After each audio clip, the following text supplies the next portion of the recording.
Tainted untainted segregated লিস্টও কোনোদিন দেয়নি, দেবেও না।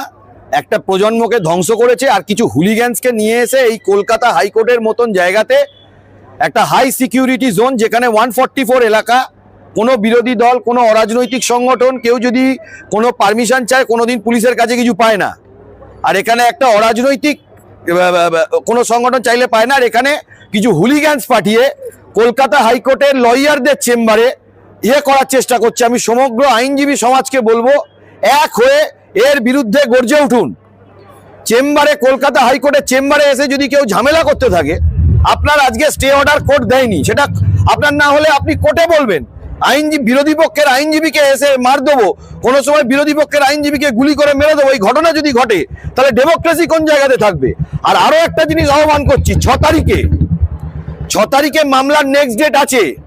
যারা আজকে ঝামেলা করে গেল তাদের উদ্দেশ্যে বলছি, কলকাতা হাইকোর্টের মতন জায়গা থেকে দাঁড়িয়ে বলছি, ক্ষমতা থাকে আবার 6 তারিখে আসুন, ক্ষমতা থাকে আবার 6 তারিখে আসুন, বুঝে নেবো আমরা।